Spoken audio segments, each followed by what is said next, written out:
Hello everybody, how you doing today? Hopefully it's going to be a nice day here, and hopefully it'll be a nice day where you are. And as long as we can deal with all the blossoms and everything and the sinus, yeah, we'll be okay. We'll manage. We can survive. I'm not worried about that. All right. The title of the lesson is "A Bug's Life is More Important." And what I'm going to tell you is that in some cases, a bug's life is more important than a human life. And we see that in our world today, and people have things all mixed up. But one day, I was reading an article, I think it was a National Geographic, that it was an article about giant bugs that some people had thought had become extinct. See, there's a few islands off the coast of Australia that provided the habitat for a bug that is about, can you imagine, 5 inches long. I mean, these monster bugs used to live on one island, but a shipwreck many years ago brought some people and rats to the island. And the story goes that the bugs became a favorite food for the rats, and soon there were no bugs, but many rats on that small island. About 80 years later, a few scientists were studying the insect and plant life on a nearby island when they found insect droppings that were huge, at least in bug terminology. And thinking these bugs must be nocturnal, they did their investigations at night and they found the bugs. Oh, they were so excited. I mean, then they had a big conference. They gathered scientists and others and conservationists, and they had this big conference about the bugs. And they questioned, well, should we return the bugs to the original island where they were originally found so they could repopulate the species?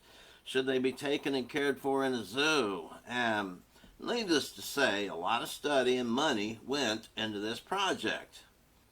And what they decided to do does not really matter here.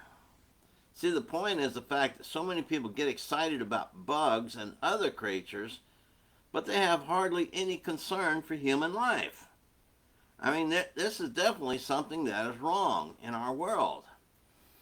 And all these groups, it's ironic that so many groups exist to protect the life of an insect or an animal, yet at the same time have no problem defending and even promoting abortion.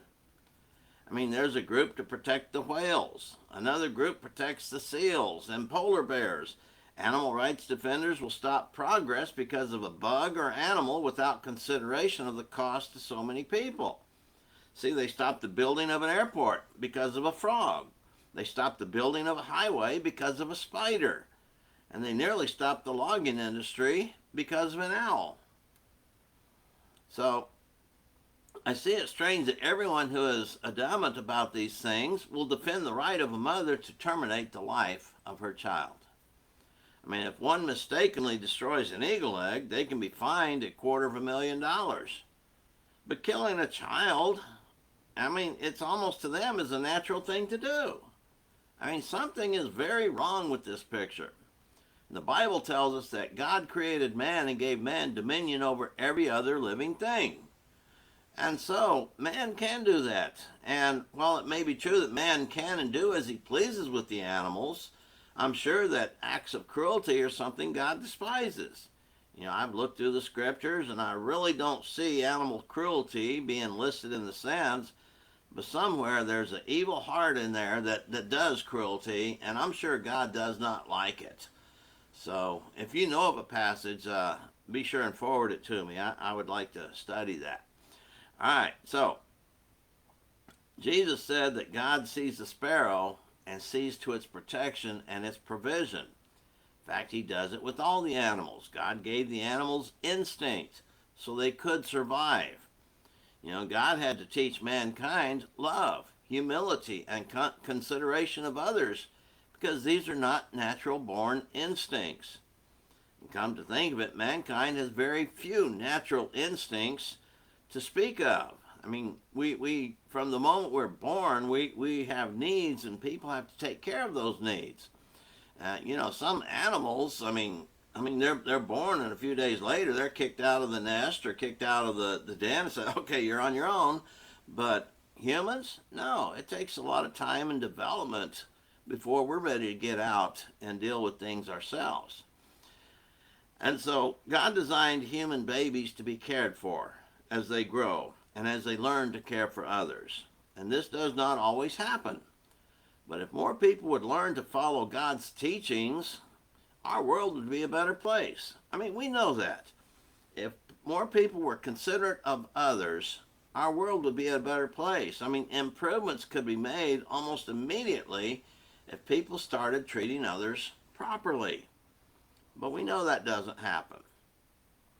See, our world we live in has many people who have rejected God's teachings. And God describes these as ungodly individuals.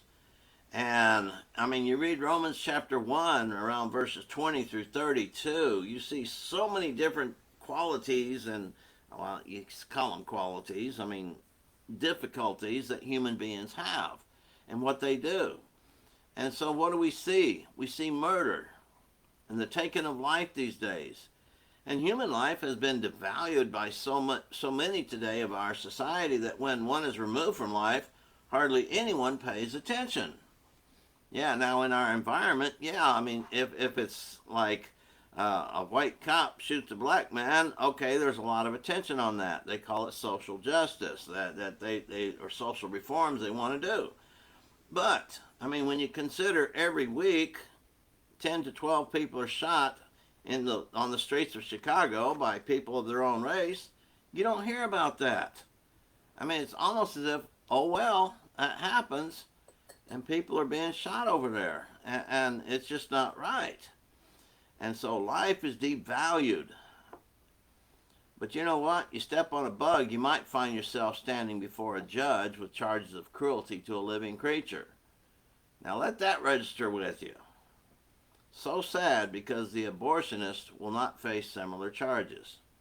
If they take the life of their child, which God calls murder, the taking of a life, then definitely, Isaiah 5:20, woe to those who call evil good and good evil. There are people who promote abortion. They say how great it is, how wonderful it is. They brag about all the abortions they've had.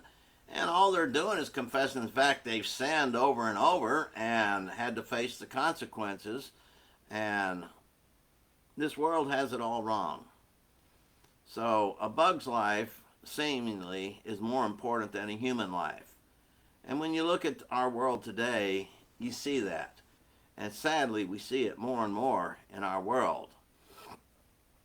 So treat other lives as important, as basically what they are, children of God.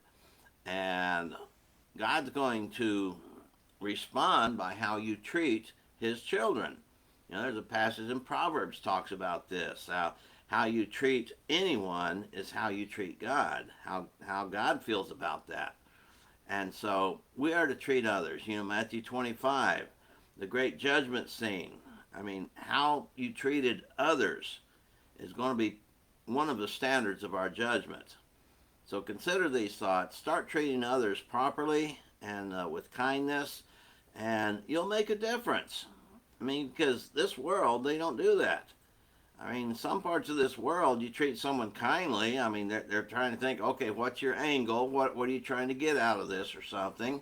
And just being nice to somebody is something that people aren't used to. And that is really sad. So consider these thoughts and realize that in this world, bugs are more important than human beings. And it's not a pleasant thought, but that's almost the reality that we have. Consider these thoughts. That's going to be our lesson for today. And Lord willing, we'll be back again tomorrow with another lesson. Bye-bye for now.